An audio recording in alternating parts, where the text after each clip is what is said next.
পৃথিবীর সব দেশ থেকে আলাদা হইল কি বাংলাদেশ। বিশ্বকাপ ফুটবল প্রত্যেক 4 বছর পর ফরায়, প্রত্যেক দেশে দেশে তার উন্মাদনা থাকে, কিন্তু বাঙালির মতো এত আবালচুদা উন্মাদনা পৃথিবীর আর কোনো দেশও দেখা যায় না। কারণ আমরা নিজেও জানি না আমরা দেশের আইন জেনে আমরা লঙ্ঘন করলাম। বিশেষ করে আপনার যদি একটা বিষয় কই, রাস্তাত বার হইলে আপনি নিজেও বুঝতে না যে আপনি কোন দেশে আসই। দুই খেক যে সময় বার হইবা দেখবা আপনি আর্জেন্টিনা গেছেন কি, আরও দুই খেক আগুয়াইলে আপনি দেখবা পর্তুগাল, ফ্রান্স, ব্রাজিল। মানে বিশ্বকাপ আইলেই আপনি প্রত্যেক খাইকে খাইকে একটা দেশ বদলানির বা ভিজিটর সুযোগ থাকে। কারণ রাস্তাঘাটে এত পরিমাণের অন্য দেশের ফ্ল্যাগ এবং পোস্টার এবং শুভকামনা জানানি হয়, যেটা দেখলে নিজের কাছে অদ্ভুত বা অবাক লাগে যে আমি কোনানো আছি, জাতিসংঘর সদর দপ্তরও আছি না বিশ্ব রাজনৈতিক কোনো মঞ্চর মাঝে আছি, যে প্রত্যেক দেশের ফ্ল্যাগ টাঙ্গাই এই সেই আবাল চুদায় কিন্তু এটা জন্ম দিলকে। এই আবাল চুদা হলে নিজেও জানোই না তারা জানে তারার দেশর এই তোমার বিধিনিষেধ ভঙ্গ করের।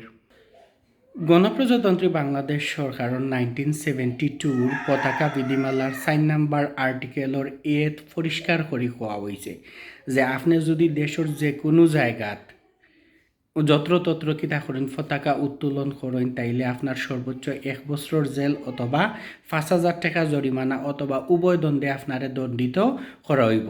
তবে হ্যাঁ, কিছু কিছু জায়গাতে আপনি অন্য দেশের পতাকা উত্তোলন করতে পারবা, যেমন ধরো কূটনৈতিক সম্মেলন, অর্থাৎ তারেক রহমানের লগে যদি চীনের প্রধানমন্ত্রী আইন, তখন চীনের প্রধানমন্ত্রীর গাড়িত কিংবা তারা যেন বইব দ্বারে দুই দেশের পতাকা উত্তোলন করা হইতে পারে, অর্থাৎ কূটনৈতিক সম্পর্কের ক্ষেত্রে। এছাড়াও সাংস্কৃতিক মানে উন্নয়ন অথবা সাংস্কৃতিক বা ক্রীড়ার প্রতিযোগিতা, এই ধরনের জায়গাগুলো কিতা করা যায়, অন্য দেশের এই পতাকা উত্তোলন করা যায়। তবে হ্যাঁ, বিশেষ পারমিশন সাপেক্ষে এবং এই পতাকাগুলোর মাপ এবং সাইজ থাকে। এছাড়াও যদি অন্য কোনো দেশের রাষ্ট্রদূত বা এই ধরনের রাজনৈতিক ব্যক্তিত্ব বাংলাদেশও প্রবেশ করে বা বাংলাদেশের কেউ যদি অন্য দেশেও যায়, তাইলে কিতা করে তারার গাড়ির উপরে নির্দিষ্ট মাপ এবং সাইজের কিতা করতে পারে, পতাকা উত্তোলন করতে পারে। এটা কিন্তু লিগেল বা সংবিধানও এটা পরিষ্কার করে হওয়া হয়েছে। এছাড়াও যে এমবেসি বা রাষ্ট্রদূত খোলা আছে, এমবেসি কিন্তু মানে বাংলাদেশের পতাকার পাশাপাশি তারার মনে করেন আমেরিকার কোনো যদি এমবেসি বাংলাদেশও থাকে, জার্মানের এমবেসি বাংলাদেশও থাকে, পর্তুগালের এমবেসি বাংলাদেশও থাকে, সেখানেও বাংলাদেশের ফ্ল্যাগের পাশাপাশি তারার দেশের ফ্ল্যাগ কিতা করতে পারবো, উত্তোলন করতে পারবো। এটা কিন্তু লিগেল।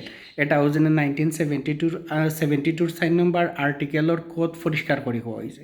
কিন্তু ও যেনে মুদির দোকান, চার দোকান, রাস্তাঘাট, মেইন রোডের সাইড বা এই সেই আবিজাবি যে কোনো জায়গাত কিন্তু যত্রতত্র পতাকা তোলার কোনো ধরনের পারমিশন বাংলাদেশ সরকারের নাই।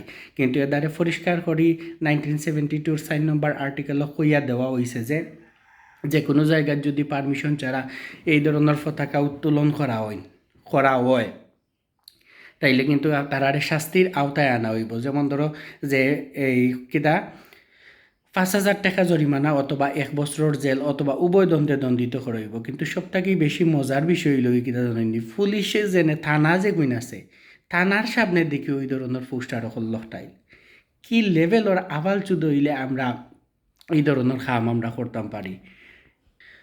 আর বাংলাদেশে এমন হাজার হাজার আইন আছে যে কিন্তু সংবিধান বা খাতায় পত্রই লেখা আছে, কিন্তু এর বাস্তব কোনো প্রয়োগ নাই। আর নাইলে কি লেখান ফারইন এটাই ও থানার সামনে গিয়া তোমার এই ধরনের পোস্টার ব্যানার হল্লটাইতা দেশে সাপোর্ট করতে হয়, ফুটবল দলটে সাপোর্ট করতে হয়, তাই প্রিয় দলটে সাপোর্ট করতে হয়, ডেফিনেটলি করো। সাপোর্ট করে খেলা দেখতে হয়, ডেফিনেটলি দেখো, এদের তো কোনো প্রবলেম নাই।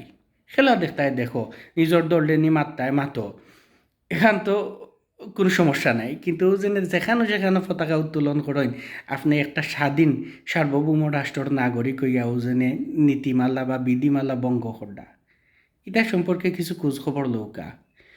ইংরেজরা আমরা 200 বছর শাসন করে গেছে, যা আছিল সকল বালবাত্তা তো সোশিয়াল হইয়া গেছে।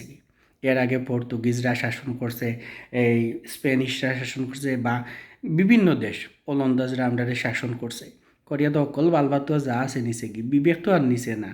বর্তমান সময় আধুনিক যুগ, যে কোনো কিছু আপনি মোবাইলত সার্চ করলে ফাইডা কিতার লাগে এটা আবাল চুদামি মানামি আর বকসুদ মানামি করডা, বকসুদ মানামি সারৌকা অন্য দেশের পতাকা টাঙ্গাইয়া নিজের দেশের ভাবমূর্তি ক্ষুণ্ণ করি এবং নিজের দেশের সংবিধান আইনগুণ অমান্য করিয়া যেনে এই কামগুণ করডায় কোন বাল খানোর আর খার কোন লাভ খানোর ওখানে হইল কি সব থাকি বেশি বুঝার বিষয়।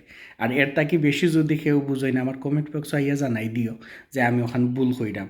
আর যদি আর্টিকেলটা বা ওজনের সংবিধানও আছে কিনা নাই ওখান জানতা চাইতে আমার লগে যোগাযোগ করিও, অথবা ChatGPT জিকাইলেও পতাকা বিধিমালা 1972 4 নম্বর আর্টিকেলও কিতা কইছে, তাইলে ChatGPT আমার তাকে বেশি সুন্দর করে আপনারা একটু বুঝিয়ে দেওয়া যায় দিলেইব।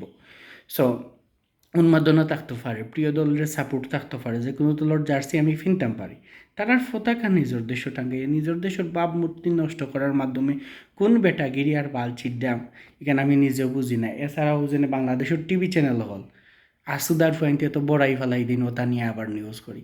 এটা জানি না, এটা জানেন কি না না আল্লাহ জানে। যদি তারা একটা নিউজ করার আগে একটু জাস্টিফিকেশন করতো, বিচার বিবেচনা করতো, বা এগুলি একটু রিসার্চ করতো, তাইলে হয়তো ভালো একটা নিউজ জানতে পারল না। তারা ওটা নিয়ে কিন্তু একবারে এমন বাটে নিউজ করে সারা বহির্বিশ্ব পর্যন্ত পৌঁছাই দেয়। ভালো ভালো জিনিসের নিউজ আছে, বহুত নিউজ আছে, কত নিউজ তোমরা লাগে। এটা একটু খেয়াল নজর রাখা উচিত, একটু বিবেক করে চলা উচিত সমাজও। আর যারা আমরা ভাই বন্ধু রাস্তাঘাটে জেকসা খানো আপনার পতাকা লকটাইরা যদি ছোটো শিশুয়ে কিচ্ছু করিলায়, না বালক শিশু, এটাই লোক অন্য বিষয় যে আফের তা ফুয়া বুঝছে না। কিন্তু রাস্তাঘাটে যেটা বড় বড় ব্যানার হল টাঙ্গাই নিতে তো বুড়া দুমতুমা বুড়া, ইটাই কিতার লেগে তা করে এটার বিবেক বুদ্ধি কিতা কুত্তায় খাইলি জানি। সো এইটা বিষয় আসলে নিয়ে একটু সচেতন হওয়া উচিত। কারণ আর কত আর কত আমরা দেশ এলাকান ফিসেই থাকতো। আমরা দনি নাই, ঠিক আছে, সমস্যা নাই, আমরা যে এলাকান আছি বালা শান্তি মতো বসবাস করতাম। আর কত এলাকান বকসুদ মানার আল্লাহ সবরে হেদায়ত দিতে, আল্লাহ আমারেও হেদায়ত দিতে। আমিও দুষ্টু বাক্য ত্যাগ করছি, রাগসাক করিও না। দেখো ইবনে নতুন কোনো ভিডিও, যদিও আমিও জানি এটা ভিডিও ভাইরাল হওয়ার সম্ভাবনা 0.00000%।